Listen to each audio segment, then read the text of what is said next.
જય સ્વામિનારાયણ. આજે વાત કરવી છે સેવકની સેવા. ફ્રાન્સની અંદર એક વખત ખૂબ ભયંકર વરસાદ થયો, ધોધમાર વરસાદ, ચારે બાજુ પાણી પાણી થઈ ગયું અને એ સમયે નદીઓની અંદર ખૂબ મોટા પૂર આવ્યા. એ સમયે એક નાનો છોકરો ફરતો ફરતો એક ડેમ નજીક જાય છે. ડેમની નજીક જઈને જુએ છે તો એ ડેમમાં એક નાનકડું એવું કાણું પડ્યું હતું અને એમાંથી ધીરે ધીરે પાણી નીકળતું હતું.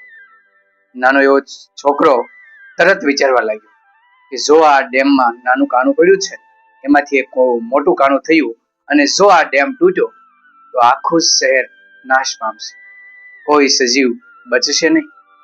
આથી તરત સેવાનું કામ સંભાળી લીધું અને આજુબાજુથી માટી ભેગી કરી પેલા કાણાની અંદર તે પૂરવા લાગ્યો.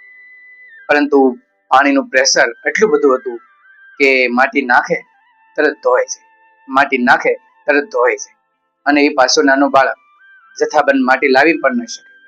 ખૂબ પ્રયત્ન કર્યો પરંતુ એ કાણું ભૂરી ન શકે.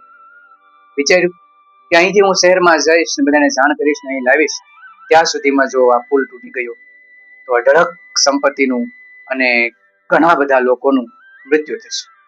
આથી આ તરત નાનકડો એવો બાળક એ જે કાણું પીડ્યું હતું ને એની અંદર આડો બેસી ગયો. ભયંકર તોફાન, વરસાદ, વીજળીના કડાકા ભડાકા, છતાં પણ પેલો બાળક ડર્યો નહીં. કાણા આડો બેસી ગયો, હિંમત ન હારી. એ પાણી ઠંડુ, ભયંકર પાણી ઠંડુ, છતાં તેને હિંમત ન હારી અને બેઠો રહ્યો. આખી રાત પસાર કરી, ઉભો ન થયો, કારણ કે મનની અંદર હતું જો ઉભો થયો, કાણું મોટું થયું, ડેમ તૂટ્યો તો મારું આ શહેર નાશ પામશે. બેઠો રહ્યો. આ બાજુ તેના માતા પિતાને ખૂબ ચિંતા હતી. આવું ભયંકર તોફાન, આટલું નદીઓ બે કાંઠે વહે અને મારો દીકરો ક્યાં હશે? તપાસ કરતા રાત્રે માતા પિતા નીકળ્યા અને મોડી રાત્રે ફરતા ફરતા ફરતા બૂમો પાડતા એ ડેમ નજીક આવે છે. ત્યારે એનો અવાજ સંભળાય છે, પિતાજી હું અહીં છું. એના માતા પિતા ત્યાં પહોંચે છે તો પાણીની પુલની ઉપર એ બેઠો. ત્યારે કહ્યું તું અહીંયા શું કરીશ? આટલું બધું પાણી છે. ત્યારે કહે છે કઈ કાણું પીડ્યું છે, જો ઉભો થઈ જઈશ ને તો આ કાણું મોટું થશે અને પુલ તૂટશે તો આપણું શહેર તણાઈ જશે, એટલે હું ઉભો નહીં થાઉં. માતા પિતાએ આજુબાજુના તમામ લોકોને ભેગા કર્યા.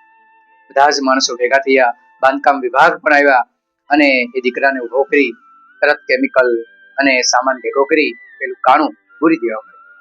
અને લોકો અને ખાતાવાળા એ છોકરા પ્રત્યે ખૂબ માન તેડી લીધું અને એ દીકરાનું સન્માન. આમ સેવાનું જ્યારે પણ જરૂર હતી ને ત્યારે ઉભો રહી ગયો. આમ સેવાની વાહ જોયા કરીએ તો સેવા મળતી નથી. જ્યાં સેવા જોઈએ કરવા મળીએ તો એ સેવા આપણેથી જતી હોય છે. અને આ સેવા કરનાર વ્યક્તિ બીજું કોઈ ન હતું, એ ફ્રાન્સના મહાન વ્યક્તિ એવા નેપોલિયન બોનાપાર્ટ હતા, કે જેમણે નાનપણથી જ સેવા પરમો ધર્મ જીવનમાં અપનાવ્યો.